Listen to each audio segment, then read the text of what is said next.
Welcome to civils फोड़ो। आज हम BPSC का 66 का साइंस का पार्ट 2 करने वाले हैं, पीवाईक्यू। और इसके अंदर पीवाईक्यू हम सारे क्वेश्चंस देखेंगे, साइंस क्वेश्चंस जो बीपीएससी 66 में पूछे गए थे।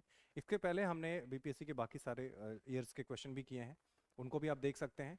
एंड दिस इज़ इम्पॉर्टेंट क्योंकि आपको अगले एग्जाम में अगर 72nd के लिए आप बैठ रहे हैं, 72nd के लिए अगर आप प्रिपेयर कर रहे हैं, तो ये सारे क्वेश्चंस काफ़ी इंपॉर्टेंट होंगे। इससे आपको एक ट्रेंड पता चलेगा कि क्वेश्चंस किस फील्ड से आ रहे हैं, किस एरिया से, किस टॉपिक से सबसे ज़्यादा फोकस किया जा रहा है, प्लस कैसे क्वेश्चंस इंप्रूव हो रहे हैं, लाइक उनका लेवल कैसे बढ़ रहा है। जैसे आप 66 देखो तो इसके क्वेश्चन का लेवल जी के टाइप का क्वेश्चन है, ठीक है। ज़्यादा कंसेप्चुअल क्वेश्चन नहीं पूछे गए हैं, बस आप यस एंड नो मतलब आप मेमोराइज कर सकते हैं इन सारे क्वेश्चंस को। पर जो 71st का क्वेश्चन है, अगर आप उसको देखेंगे यू विल रियलाइज कि उनके क्वेश्चंस का लेवल है जो काफ़ी बढ़ गया है। उसमें न्यूमेरिकल्स पूछे जा रहे हैं, कॉन्सेप्चुअल क्वेश्चंस पूछे जा रहे हैं, और उसके लिए ऐसा नहीं कि आप मेमोराइज कर सकते हैं, आपको वो समझना पड़ेगा, then only you can answer half of the questions, ठीक है। Half of the questions are still easy, उसमें आप इजीली आंसर कर सकते हैं, मेमोराइजेशन पे बेस्ड है, मेमोरी बेस्ड क्वेश्चंस होते हैं। So not a big deal for half of the questions, मतलब 10 से 15 क्वेश्चन आप इजीली कर लोगे, ठीक है, याद करके। पर उससे आगे अगर आपको बढ़ना है, स्कोर अगर आपका 15 से ऊपर होना चाहिए, अगर आप ऐसा चाहते हैं, तो आपको कॉन्सेप्चुअल क्लैरिटी पे आप ध्यान देना चाहिए। अगर आप 72nd के लिए तैयार कर रहे हैं, साइंस 72nd के लिए, then you will have to pay attention to your science part, conceptual clarity. अगर आप कॉन्सेप्चुअल क्लैरिटी पे ध्यान नहीं देते तो आपके लिए दिक्कत हो सकती है, ठीक है। तो 72nd के लिए आप अच्छे से उसको प्रिपेयर करें, and for that these PYQs are going to be very very helpful, at least for half of the questions, क्योंकि जो 10 से 15 सवाल जो पूछे जाएंगे वो ऐसे ही इजी क्वेश्चंस होंगे। और इसमें PYQs play a great role, क्योंकि आपको इससे समझ में आता है कि नेचर कैसा है क्वेश्चन का, ट्रेंड कैसा है, किधर से क्वेश्चन आ रहा है, किस टॉपिक से क्वेश्चन पूछे जा रहे हैं, क्वेश्चंस रिपीट भी होते हैं बहुत सारे। तो इसलिए PYQs काफ़ी इंपॉर्टेंट है। So with this message, with this aim, हम इसको स्टार्ट करते हैं और देखते हैं पहला क्वेश्चन क्या है। पहला क्वेश्चन पूछ रहा है the pH of a solution changes from 3 to 6। pH जो है वो 3 से 6 पहुंच जाता है। The H+ ion concentration will, जो H+ आयन है, देखो pH जो है वो H+ आयन को ही मेजर करता है, इसके कॉन्सेंट्रेशन को, ठीक है। सो पूछ रहा है कि इसका कॉन्सेंट्रेशन कितना बढ़ेगा, राइट। सो अगर आपको नहीं फॉर्मूला याद है इसका, तो हमेशा ध्यान रखना जो pH निकलता है वो माइनस लॉग H+ आयन के कॉन्सेंट्रेशन होता है यहाँ पे, ठीक है। और लॉग यहाँ पे 10 होता है, बेस 10 होता है। अब pH मान लीजिए कि यहाँ पे 3 था, ठीक है, और ये बढ़ के हो गया है 6, राइट। तो अगर इसको आप सॉल्व करने की कोशिश करो, अभी मैं ट्रिक भी बता दूंगा, पर पहले इसको सॉल्व कर लेते हैं।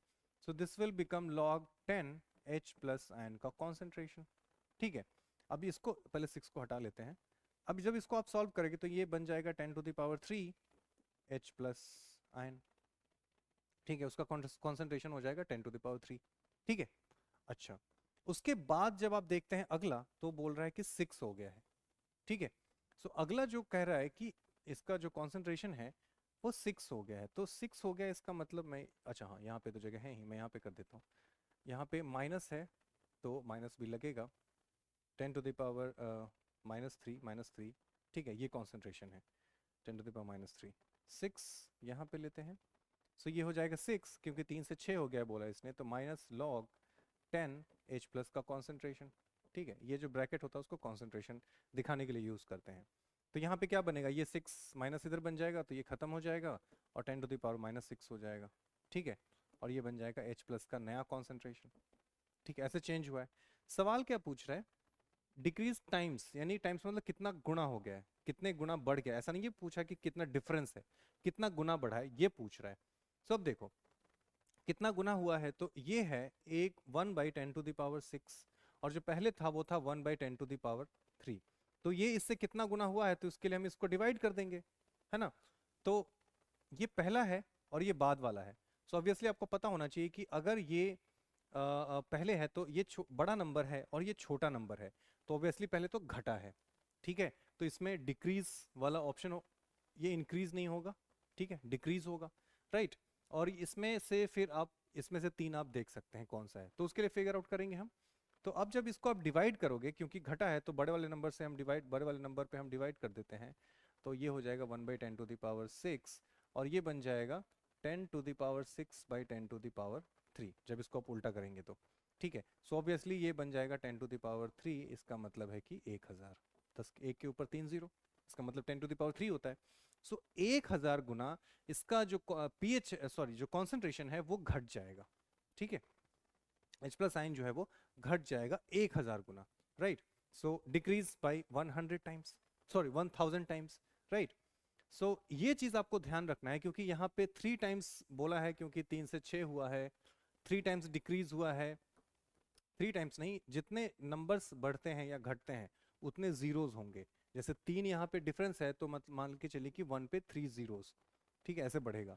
और बढ़ेगा या घटेगा उसको डिसाइड करने के लिए आपको ये फॉर्मूला ध्यान रखना चाहिए, क्योंकि ये नेगेटिव नंबर है तो उसकी वजह से चीज़ें बदल जाती हैं, राइट। सो आई होप कि आपको ये समझ में आया ये फॉर्मूला, क्योंकि इसके ऊपर फिर से क्वेश्चन पूछा जा सकता है। सो फॉर्मूला आपको ध्यान रखना है, ये जो फॉर्मूला मैंने यहाँ पे लगा दिया है इसको आपको ध्यान रखना है, प्लस आपको लॉग भी कैलकुलेट करने आना चाहिए। अगर आप लॉग कैलकुलेट नहीं कर पाएंगे तो आपको दिक्कत हो सकती है, ठीक है। सो लॉग को भी आपको ध्यान रखना है। देन कम्स, अब कुछ इजी क्वेश्चन है, ये पहला ही क्वेश्चन मुझे लगता है थोड़ा डिफिकल्ट था, पर अब सारे क्वेश्चन इसमें इजी हैं। लेट्स सी बाकी सारे क्वेश्चन क्या कह रहे हैं। कहता है a mixture of sand and naphthalene, बालू है, सैंड एंड नैप्थलीन जो फिनाइल की गोलियां होती है वो नैप्थलीन है, कैन बी सेपरेटेड। अब देखो आपको पता है कि जो नैप्थलीन है उसको अगर बाहर हवा में छोड़ दो तो वेपराइज हो जाता है, ठीक है। जब वो वेपराइज हो जाता है तो उसको कहते हैं सॉलिड स्टेट से डायरेक्टली, सॉलिड स्टेट कोई ऑब्जेक्ट है सॉलिड है, उसको अगर वेपर में बदलना है तो पहले उसको गर्म करोगे तो वो बनेगा लिक्विड, ठीक है। जैसे आइस क्यूब है तो उसको गर्म करेंगे तो पहले पानी बनेगा, फिर पानी वेपराइज होगा। पर कुछ ऐसे ऑब्जेक्ट होते हैं जिनको गर्म धूप में रखो तो सीधा गैस बन जाता है, सॉलिड ऑब्जेक्ट। तो सॉलिड से जब सीधा वेपर बनता है उसको कहते हैं सब्लिमेशन, ठीक है, उसको कहते हैं सब्लिमेशन। अब सब्लिमेशन से आप इजिली, क्योंकि बालू में अगर नेफ्थलीन मिला हुआ है तो उसको धूप में डाल दीजिए, वो सब्लाइम हो जाएगा, सब्लिमेशन हो जाएगा उसका, सारे सब जो नेफ्थलीन है वो वेपराइज हो जाएंगे, बालू बालू आपके पास बच जाएगा। तो सब्लिमेशन से आप उसको इजिली सेपरेट कर सकते हैं, ठीक है। Chromatography, functional fractional distillation. Fractional distillation तब करते हैं जब उसमें ऐसे मिक्सचर हो जिनका जो वेपराइजिंग पावर जो पॉइंट है, ठीक है, वो अलग अलग हो। यानी कि कोई अलग टेम्परेचर पे वेपराइज हो रहा है तो उसको हम गर्म करते जाएंगे, वो एक सर्टेन टेम्परेचर पे वेपराइज होकर निकल जाएगा, हम उसको कलेक्ट कर लेंगे, फिर और टेम्परेचर बढ़ाएंगे, फिर उसमें से दूसरा सब्सटेंस वेपराइज हो जाएगा। ऐसे करके हम सबको अलग कर सकते हैं, पर उसका जो वेपराइजिंग टेम्परेचर है वो अलग अलग होना चाहिए, टेम्परेचर ऑफ इवेपोरेशन, ठीक है। सो ये फ्रैक्शनल डिस्टिलेशन है। क्रोमेटोग्राफी ये लाइट से, लाइट रिलेटेड होता है तो उससे इसकी कोई ज़रूरत नहीं है। डिस्टिलेशन मतलब कि आप उसको डिस्टिल कर दीजिए, फिल्टर कर दीजिए, ठीक है। सो ये अगेन नहीं है, so sublimation is the right answer, ठीक है। Number of sigma and pi bonds in benzene. अब बेंजीन का तो बहुत ही बेसिक सा कंपाउंड है जो केमिस्ट्री में हम बहुत बार पढ़ते हैं, इतने बार पढ़ते हैं जिसका कोई हिसाब नहीं है। सो दिस इज योर बेंजीन, ठीक है। यहाँ पे डबल बॉन्ड, यहाँ पे डबल बॉन्ड, यहाँ पे double bond, alternate double bonds होते हैं। यहाँ पे हाइड्रोजन होगा, यहाँ पे हाइड्रोजन होगा, यहाँ पे हाइड्रोजन होगा, यहाँ पे हाइड्रोजन होगा, और यहाँ पे भी हाइड्रोजन, यहाँ पे भी हाइड्रोजन।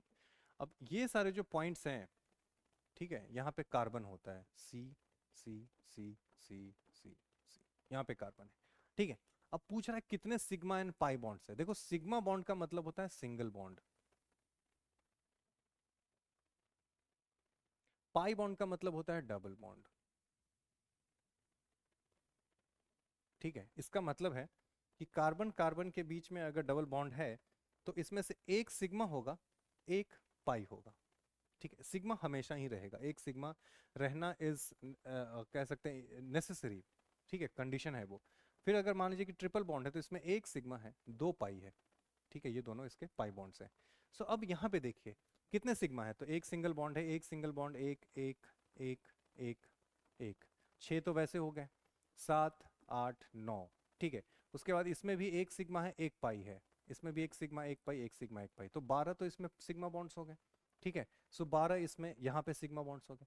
पाई कितने हैं, तो यहाँ जहाँ जहाँ पे डबल बॉन्ड है वहाँ पे एक पाई होगा, तो एक इसमें से पाई हो जाएगा, एक पाई एक पाई, सो 3 पाई हो गए, तो 12 सिग्मा 3 पाई, यानी कि सी इसका राइट आंसर हो जाएगा, ठीक है। इस तरीके से अगर आपको बेंजीन का ये फॉर्मूला पता था, C6H6 कहते हैं इसको, C6H6 कहते हैं बेंजीन को, और अगर आपको ये पता है तो आप इजीली इससे ये पता कर सकते थे कि कितने सिग्मा बॉन्ड्स हैं और कितने पाई बॉन्ड्स हैं, right? So this is the way how you had to figure out the number of sigma and pi bonds, ठीक है? अगला देखिए, the elements present in urea. अब देखो यूरिया इतना कॉमन सब्सटेंस है जिसका आपको आपको आपको पता होना चाहिए, ठीक है? यूरिया का जो फॉर्मूला होता है वो होता है CON, sorry N not H, H भी है इसमें एक्चुअली, NH2 इसका होल 2, ठीक है? कार्बामाइड कहते हैं इसको, केमिकल नेम इसका कार्बामाइड है। This is the chemical formula, ठीक है? इसमें क्या क्या है आप देख लो, carbon, oxygen, nitrogen and hydrogen, चारों ही हैं। सो चारों ही हैं तो इसका डी आंसर हो गया, और इससे ज़्यादा आसान अब क्या ही होगा, ठीक है? अगर आपको ये सिर्फ फॉर्मूला पता है, लेकिन अगर फॉर्मूला नहीं पता है यूरिया का तो फिर डिफिकल्ट हो जाएगा, आप कैसे पता करोगे कि क्या क्या होगा, राइट? और काफ़ी सारे ऑप्शन है, carbon hydrogen oxygen, carbon nitrogen oxygen, मतलब पूरा परमुटेशन कॉम्बिनेशन बना दिया है। कार्बन हाइड्रोजन नाइट्रोजन ऑक्सीजन चारों ही इसमें होते हैं। सो यूरिया में आपको पता है यूरिया में नाइट्रोजन तो होगा ही, तो आप ये मान सकते थे, ये मान सकते थे, सिर्फ इसको फिगर आउट कर कैंसिल आउट कर सकते थे। पर फिर भी आपके पास 4 ऑप्शन बचते हैं, तो अगर आपको फॉर्मूला नहीं पता तो आपके लिए दिक्कत हो सकती है, ठीक है? सो ये फॉर्मूला आपको पता होना चाहिए। आगे भी ध्यान रखिए, the poorest conductor of heat among the following is. अब देखो ये सवाल बहुत बार पूछा जा चुका है अलग अलग एग्जाम्स में, और ये हमेशा हमें कंफ्यूजन क्रिएट करता है। पुअरेस्ट कंडक्टर ऑफ हीट पूछा है, ठीक है? तो हमें क्या है कि हम जानते हैं copper is a good conductor of heat क्योंकि मेटल है, लेड तो अगेन ये एक मेटल है, जिंक अगेन। तो अब यहाँ पे दिक्कत क्या है कि एक ऑप्शन इसमें मर्क्यूरी है, और mercury is actually the poorest conductor इनमें सारे में से ऑफ हीट। पर आप मर्क्यूरी को आपको ये भी पता है कि उसको थर्मामीटर में यूज करते हैं, उससे हम टेम्परेचर ही मेजर करते हैं, थर्मामीटर लगा के टेम्परेचर मेजर करते हैं, तो उसका हीट का गुड कंडक्टर होना चाहिए, ठीक है? सो मर्क्यूरी इनमें से बैड कंडक्टर है, बट वैसे जो मेटल लिक्विड फॉर्म में पाए जाते हैं उनका उनमें से अगर आप देखो, so mercury has a very good conductivity of heat, ठीक है? सो इस केस में हम मर्क्यूरी को यूज करते हैं, और अदर रीजंस भी है, वो ट्रांसपेरेंट होता है, चिपकता नहीं ग्लास में, इसलिए हम थर्मामीटर में उसको यूज करते हैं, राइट? यहाँ पे मैंने ये वो डेटा डाला है जिसके अंदर कंडक्टिविटी आपको दिखेगी, हीट कंडक्टिविटी। कॉपर का सबसे ज़्यादा है, जिंक है, लेड है, और यहाँ पे मर्क्यूरी है, उसके नीचे है वाटर एंड एयर का। सो ऑब्वियसली मर्क्यूरी का इन सब में से सबसे कम कंडक्टिविटी है, ठीक है? आते हैं नेक्स्ट क्वेश्चन पे, the vitamin which is effective in blood clotting. अब ये तो बच्चे बच्चे को पता है कि विटामिन के की वजह से ब्लड क्लॉटिंग होती है, यानी कि खून बहने लगेगा, कहीं कट लग जाए खून बहता रहे, तो उस केस में क्या है कि बहुत सारा खून बह जाएगा। तो इसलिए कट के पास क्या है, ब्लड प्लेटलेट्स आते हैं और ऐसे एक लेयर बना देते हैं, ठीक है? और उसके ऊपर जो ब्लड है, अब इससे आगे कट से, मान लीजिए यहाँ पे कट था, तो इसके अराउंड ये लेयर बन जाएगा, और अब ब्लड फ्लो कम हो जाएगा, क्योंकि ओबियसली जो बॉडी है हमारी वो बहुत ही सुंदर तरीके से बनाई गई है, इसके पीछे बहुत सारी सोच है, बहुत सारी इंजीनियरिंग है। तो ऑब्वियसली ब्लड अगर कट लग गया हमें और वो ब्लड रुका नहीं, तो ऑब्वियसली इंसान तो छोटे छोटे कट से ही मर जाएगा, ठीक है? तो उससे बचाने के लिए विटामिन के जो है वो हमारे ब्लड क्लॉटिंग में हेल्प करता है, राइट? अगला देखिए, the female sex hormone is. अब देखो एंड्रोजन है, इंसुलिन तो है ही, सब में ही होता है, ऑक्सीटोसिन भी human I mean male female सब में होता है, एंड्रोजन भी होता है। बट जो मेन सेक्स हार्मोन है फीमेल में, जिससे ये डिसाइड होता है कि उनके फीचर्स कैसे होंगे, बॉडी में जो सेकेंडरी सेक्सुअल अपीयरेंस है वो कैसा होगा, that all those things are decided by estrogen. So female sex hormone is estrogen, right? So इसका आंसर होगा ए, एस्ट्रोजन, राइट? अगला देखिए, Nobel prize for developing treatment for Parkinson's disease is given to was given to Arvid Carlsson, John F Enders and Robert B Laughlin, Walter Kohn, ठीक है? अब ये जब पूछा गया 66 तो उस समय शायद दिया गया होगा इसके लिए, मे भी हो सकता है करंट अफेयर्स का मैटर हो, पर इसके लिए हम कुछ डेटा यहाँ पे, Arvid Carlsson received the Nobel prize in physiology and medicine for discovering concerning dopamine as a neurotransmitter, a role in Parkinson's disease, development of L-dopa therapy। अब देखो पार्किंसंस डिजीज में क्या है कि इंसान की जो डोपामिन है वो बहुत ही कम हो जाती है, डीमोटिवेटेड हो जाता है वो, उसको कुछ करने का मन नहीं करेगा, और वो बिल्कुल ही ऐसे लाइफलेस, मोटिवेशनलेस ऐसे हो जाता है। उस केस में डोपामिन जब हम रिलीज होता है हमारी बॉडी में, वी फील मोटिवेटेड, एक्साइटेड, या फिर हमें कुछ नया करने का मन करेगा, राइट? और इसी वजह से आप सोशल मीडिया पे जाते हैं, क्योंकि सोशल मीडिया क्या हमें डोपामिन के हिट्स देता है, ठीक है? तो इसलिए हमें उसका एडिक्शन भी हो जाता है। अगर सोशल मीडिया ना देखें तो बहुत सारे लोग परेशान हो जाते हैं, क्योंकि वो डोपामिन हिट्स नहीं होते हमें। तो इसलिए डोपामिन की कमी से हमें पार्किंसंस डिजीज होता है, और आर्विड कार्लसन ने को ही मिला था ये नोबेल पुरस्कार इसके लिए। ठीक है, सो ये आप याद रख सकते हैं, मे भी हो सकता है कि आगे फिर से पूछा जाए। पोलियो वायरस के कल्टीवेशन के लिए जॉन एफ एंडर्स को मिला है। ठीक है, आई मीन किया है इसने, नॉट मिला है। रॉबर्ट बी लाफ्लिन को फंक्शनल क्वांटम हॉल इफेक्ट के लिए मिला है फिजिक्स में, एंड वॉल्टर कोन को डेंसिटी फंक्शनल थ्योरी के लिए मिला है केमिस्ट्री में। ये सारे नोबेल लॉरिएट्स हैं, तो ये नाम भी आप ध्यान रख सकते हैं इफ़ यू वांट टू, पर ये इंपॉर्टेंट है। ठीक है, आगे देखते हैं। The malfunctioning of the thyroid gland. अब देखो थायराइड से रिलेटेड कुछ भी है तो उसको आप सीधा आयोडीन से कनेक्ट कर सकते हैं, एंड आंसर आपका बिना पूरा सवाल पढ़े भी आप आयोडीन इसका आंसर कर सकते हैं। The malfunctioning of thyroid gland is due to the deficiency of iodine. ठीक, ये बहुत ही सिंपल है, इसमें तो ज़्यादा जान भी नहीं है। The sensitive area for of the human tongue is bitter और टू बिटरनेस इज। देखो कई बार टंग के ऊपर क्वेश्चन पूछे गए हैं बीपीएससी में, तो अगर आप 72 के लिए प्रिपेयर कर रहे हैं तो बीपीएससी के क्वेश्चन में, आई मीन प्रिपरेशन में, आपके टंग का जो स्ट्रक्चर है, ह्यूमन टंग का स्ट्रक्चर, उसके ऊपर आपको ध्यान रखना है। ठीक है, क्योंकि ये क्वेश्चन इसके पहले आई थिंक 78 में भी पूछा गया है, एंड 66 में भी पूछा जा रहा है। तो दिस इज टिप जो है वो एक्चुअली, अभी एक चीज़ और बता दूं कि जो न्यू जो स्टडी है उसके अकॉर्डिंग पूरे टंग पे ही अलग अलग कोई ऐसा एरिया नहीं बना है कि इस पर्टिकुलर एरिया पे ये वाला टेस्ट आपको मिलेगा, इस पर्टिकुलर एरिया पे ये वाला टेस्ट मिलेगा, ऐसा नहीं है। पूरे टंग पे ही वो इक्वली डिवाइडेड है, हर एरिया से हर टाइप का टेस्ट आपको आप एब्जॉर्ब कर सकते हैं और फील कर सकते हैं। बट ये पुराना स्टडी है तो सिर्फ किताबों में है तो ये पूछा जाता है। टिप पे स्वीट टेस्ट मिलेगा आपको, एजेस फ्रंट एजेस पे मतलब सामने की तरफ आपको सॉल्टी टेस्ट मिलेगा, एजेस मिडल में आपको सार मिलेगा, और पोस्टीरियर यानी पीछे की तरफ आपको बिटर टेस्ट मिलेगा। ठीक है, क्या पूछा है यहाँ पे, बिटरनेस, तो ऑब्वियसली पोस्टीरियर पार्ट में आपको मिलेगा, सो सी इज द राइट आंसर। ठीक है, पर ये फिर से पूछे जाने के चांसेस हैं तो आप इसको ध्यान रख सकते हैं, this will be very helpful. Ginger is a stem not a root, कैसे पता चलता है? देखो स्टेम्स क्या होते हैं कि इसमें नोड्यूल्स होते हैं, जैसे ये तना है तो यहाँ से ब्रांचेस निकलेंगे, तो ये जो पार्ट है इसको नोड्यूल्स बोलते हैं। ठीक है, अब क्योंकि अगर स्टेम है तो ये होगा, जड़ों में ये नहीं होता, नोड्स नहीं होते, नोड्यूल्स नहीं होते। सो ginger is a stem and not root because it has nodes and internodes. Stores food material, देखो जो फूड मटेरियल है वो जड़ों में भी स्टोर किया जा सकता है, जैसे गाजर है एक जड़ है और उसमें भी फूड जो फूड है वो स्टोरेज होता है। सो ये डिसाइड नहीं करता, नोड्स एंड इंटरनोड्स डिसाइड करते हैं कि वो स्टेम है या रूट है। ठीक है, so B is the right answer. It grows horizontally in the soil, नहीं, जड़ें भी हॉरिजॉन्टली ग्रो करती हैं। इट लैक्स क्लोरोफिल, कुछ जड़ों में भी क्लोरोफिल होता है। So these things do not decide, only B decides कि स्टेम होगा या रूट होगा। अगला कहता है तो स्वीटेस्ट शुगर की बात जब भी आती, ये देखो मैं यही बताना चाह रहा था, मैं फर्स्ट जैसे ही स्टार्ट किया तब भी मैंने यही कहा कि जो पुराने बीपीएससी के क्वेश्चंस हैं उसके जो जो नेचर है उसके क्वेश्चन का, they are very general knowledge type, उसमें कॉन्सेप्ट्स की ज़्यादा टेस्टिंग नहीं है, जनरल नॉलेज की है कि आप बस को मेमोराइज करके कर सकते हैं। But the nature is changing now, तो आपका प्रिपरेशन का स्ट्रेटजी भी चेंज होना चाहिए। Fructose is the sweetest sugar. ठीक है, यहाँ पे मैंने लगा दिया है फ्रुक्टोज, सुक्रोज, ग्लूकोज, माल्टोज, ये आप देख सकते हैं, ये ऑर्डर है इसका। ठीक है, फ्रुक्टोज, सुक्रोज, ग्लूकोज, माल्टोज, ये ऑर्डर है, आपको पता होना चाहिए, fructose, sucrose, glucose, maltose, right. ये ध्यान रखिए, आपके अगले एग्जाम में आ सकता है, क्योंकि इस पे बहुत सारे क्वेश्चन पहले भी पूछे जा चुके हैं। Among the following which one is not a true fruit, true fruit क्या है? ठीक है, और ये क्वेश्चन उस समय आया था तो बहुत सारे लोग परेशान हो गए थे कि ऐसा क्या होता है, जिनका बायोलॉजी बैकग्राउंड नहीं है वो थोड़े परेशान हो गए थे कि ऐसा क्या फ्रूट होता है जो ट्रू फ्रूट नहीं होता। सो देखो ये फ्रूट्स की ये होती है, ये एक फ्लावर है, ठीक है, जिससे फ्रूट बनेगा। तो ये वाला जो पार्ट है ओवरी, ठीक है, रेड पार्ट, यही बनता है फ्रूट।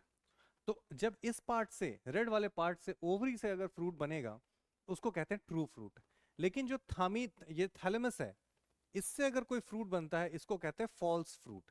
तो एप्पल जो है वो इसी पार्ट से बनता है, थैलेमस से, that's why it is called false fruit. ठीक है, सो एप्पल इसका आंसर है, जिसकी वजह से ये जो है वो फॉल्स फ्रूट है, बाकी सारे ओवरी से बनते हैं, इसलिए ये सारे ट्रू फ्रूट्स हैं।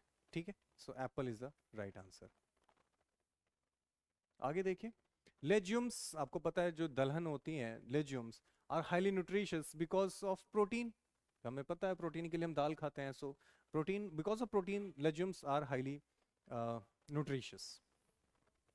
आगे देखिए, clove a spice is obtained from which part of the plant. Clove, लौंग, लौंग को जब आप देखते हैं तो आपको ऐसा लगेगा कि वो कली जैसा है, बर्ड, ठीक है। तो ऑब्वियसली इसका जो आंसर है वो फ्लावर बर्ड है, पर आप क्लोव देख लीजिए, ये क्लोव है। तो ये इसका फूल बन गया, जब वो खिल गया उसको पहले ही तोड़ना पड़ता है। और ये है जिसको अगर हमने खिलने से पहले ही तोड़ लिया तो ऑब्वियसली वो क्लोव बनेगा, जो ऐसा हमें दिखेगा। तो ऑब्वियसली इसको हमने खिलने से पहले ही तोड़ लिया, ठीक है। सो दिस इज क्लोव। ये क्लोव उसमें पेड़ में लगा है, ये सुखाने के बाद है, तो हमने उसको पहले तोड़ के सुखा दिया तो ये क्लोव बन गया। So it is actually flower bird, ठीक है। I hope guess. सो ये था हमारे पार्ट 2 में 15 क्वेश्चंस थे यहाँ पे। पार्ट 2 में 66 तक हमने कवर किया है। इसके बाद हम दूसरा सब्जेक्ट स्टार्ट करेंगे। अभी तक तो हमने साइंस किया था। Now will start some other subject like maybe polity और ज्योग्राफी हम करेंगे, या फिर जिसका वेटेज हो लाइक हिस्ट्री कर सकते हैं। हिस्ट्री का वेटेज काफ़ी ज़्यादा है, सो विल स्टार्ट हिस्ट्री। और आप हमें बताइए कि आपको कैसा लगा, ये कितना यूजफुल है। आई होप कि यूजफुल तो होगा। अगर आपको इसको प्रॉपरली फॉलो करते हैं, सारे क्वेश्चंस को खुद से एक बार अटेम्प्ट लेते हैं, उसके बाद आप आंसर्स मैच करते हैं, this is going to be helpful, ठीक है, 70 सेकंड के लिए। और यहाँ पे सारे सब्जेक्ट्स के PYQ कराए जाएंगे, प्लस और भी चीज़ें यहाँ पे लाई जाएंगी। सो स्टे ट्यून्ड, आपको काफ़ी सारी इंपॉर्टेंट चीज़ें, यूजफुल चीज़ें आपको यहाँ पे मिलती रहेंगी, and that will help you in 70 second preparation. With this I am signing off, see you soon.